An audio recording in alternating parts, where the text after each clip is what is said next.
राधे राधे दोस्तों। आज की कहानी है चोर। बहुत ही दिलचस्प कहानी है। कहानी को पूरा जरूर सुनिएगा। एक गांव में 4 चोर रहते थे और वे इकट्ठे ही चोरी किया करते थे। एक बार उन सब ने मिलकर एक योजना बनाई कि हम आगे से कभी भी किसी गरीब आदमी के घर में चोरी नहीं करेंगे। उन्होंने सोचा कि केवल आज ही किसी गरीब के घर में चोरी कर लेते हैं, परंतु उनमें से किसी एक ने कहा कि नहीं, हम चोरी राजा के महल में ही करेंगे। शेष तीनों ने सोचा कि राजा तो हमें गहरा आघात पहुंचाएगा, परंतु योजना बनाते समय एक चोर राजा के महल में चोरी करने के लिए तैयार हो गया।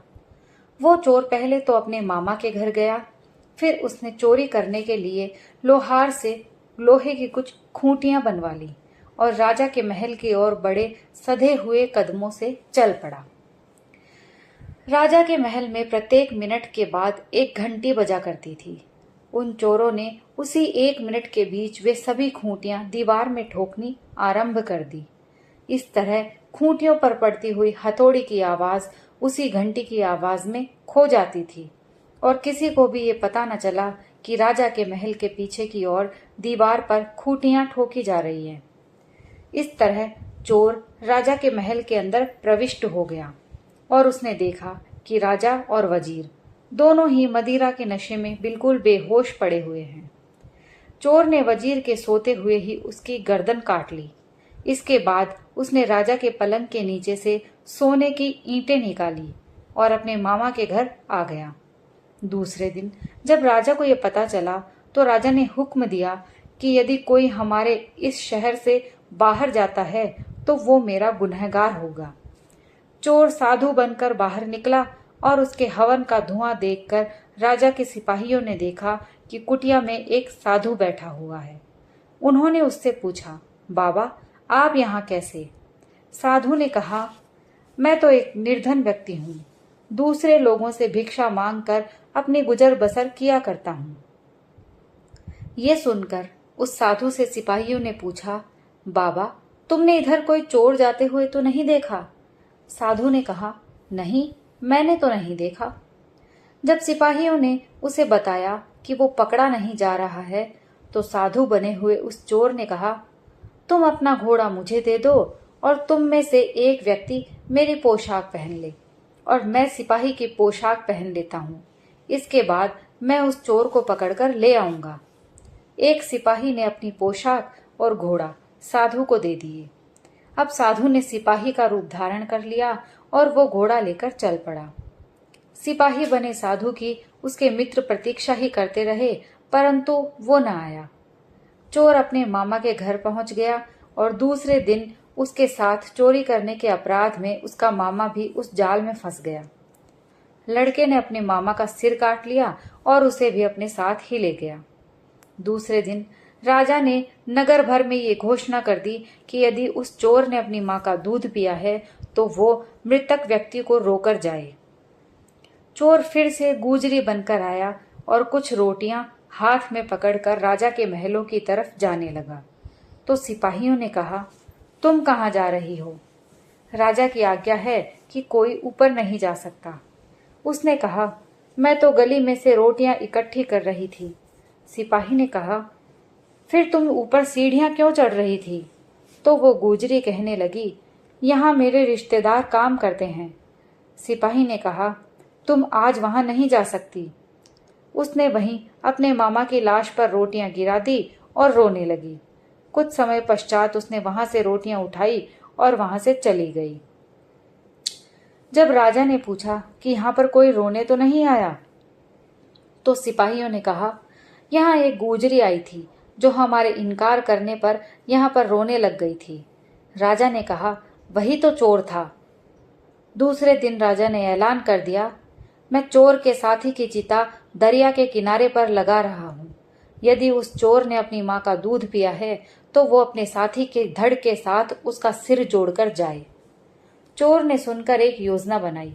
वो चोर अपने शेष साथियों को भी ले आया और राजा के सेवकों से कहने लगा कि ये राजा की पुत्री है, इसे बच्चा पैदा नहीं हो रहा, इसे दरिया में स्नान करना है। यदि इसे स्नान न करने दिया गया तो राजा सपरिवार दंड देगा। चोर ने अपने मामा की चिता के पास जाकर उसके धड़ के साथ सिर जोड़ दिया और वह वैसे ही डोली में बैठकर वापस आ गया। सांझ के समय राजा ने जब आकर अपने सेवकों से पूछा कि यहाँ पर कोई आया तो नहीं था, तो सेवकों ने कहा, यहाँ तो सिर्फ आपकी पुत्री आई थी। राजा ने कहा, वही तो चोर है। चोर के मामा का संस्कार करने के बाद राजा ने ऐलान कर दिया कि यदि उस चोर ने अपनी माँ का दूध पिया है तो वो आकर फूल भी चुनेगा। चोर अफीमची बनकर भांग घोटने का काम करने लगा और वो शमशान घाट के पास आकर बैठ गया। वो कितनी ही देर भांग घोटता रहा। फिर सिपाहियों ने पूछा, भाई तुम यहाँ क्या कर रहे हो? ये सुनकर उसने कहा, अमली का और क्या काम होता है, भांग बनानी और अपने नशे की पूर्ति करनी। सिपाही कहने लगे कि राजा का आदेश है कि यहाँ पर कोई नहीं आ सकता। ये सुनकर उसने कहा, मैं यहाँ नहीं आया, बल्कि मैं तो रहता ही शमशान घाट में हूँ। बातों ही बातों में चोर ने सिपाहियों को अपने साथ कर लिया और उन्हें भांग पिला दी। भांग पीकर सिपाही बेहोश होकर गिर पड़े तो चोर ने अपने मामा के फूल भी चुन लिए और सिपाहियों की आधी आधी दाढ़ी काट ली। फिर शमशान की राख लेकर उनके मुंह पर मल दी और आराम से चल पड़ा। आगे जाकर वो एक पंडित बन गया और गांव में घूमना आरंभ कर दिया। उसने गांव में ये बात फैला दी कि कुछ समय पश्चात इस गांव में भूत प्रेत आएंगे। तुम अंगारे और पत्थर तैयार रखो। जब वे तुम्हारे गांव पर आक्रमण करेंगे तो तुम लोग भी अंगारों और पत्थरों से उन पर आक्रमण कर देना। इस तरह तुम्हारी जान भी बच जाएगी और वो भाग भी जाएंगे। उधर जब राजा के सिपाहियों को होश आया तो उन्होंने अपना हुलिया बिगड़ा हुआ देखा तो वे हैरान हो गए, परंतु जब उन्होंने ध्यान से देखा तो वे सहम गए, क्योंकि वहां से कोई फूल चुनकर ले गया था। सभी सिपाही एक दूसरे को कहने लगे कि तुम्हारे मुंह को क्या हुआ है। अब जब उन्हें ये बात समझ में आई कि वे भूत जैसे बन गए हैं तो अपने अपने मुंह छिपाकर वे लोग घर की तरफ भागे। अभी वे थोड़े ही दूर गए थे कि उनके सिर पर आग बरसने लगी। लोग भूत भूत चिल्लाने लगे। कुछ समय बाद जब बेहोश होने की अवस्था में एक ने अपना नाम लिया और उसने अपने बड़े भाई को बुलाया तो उस गांव वालों को पता चल गया कि ये तो हमारे ही गांव के हैं। जब गांव वालों ने पूछा, तुम्हारा ये हाल किसने किया है? तब सभी ने जाकर राजा को अपना हाल सुनाया और कहा कि चोर ने तो हमारी दाढ़ी काट डाली। उसके अगले दिन जब दरबार लगा तो राजा ने कहा कि जो मेरा चोर है उसे मैं अपना आधा राज्य दे दूंगा और उससे अपनी पुत्री का विवाह भी कर दूंगा। ये सुनकर एक ने कहा, महाराज मैं आपका चोर हूं। ये सुनकर राजा ने उससे पूछा, तुम्हारी पहचान क्या है? तो उसने राजा की चुराई हुई सभी वस्तुएं वापस कर दी। अब राजा ने अपनी पुत्री का विवाह उससे कर दिया और उसे आधा राज्य भी प्रदान कर दिया। इस प्रकार अब वो चोर हंसी खुशी रहने लगा।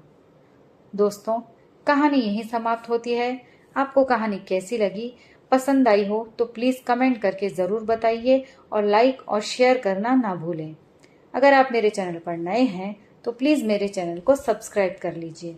कहानी सुनने के लिए आप सभी का बहुत बहुत धन्यवाद।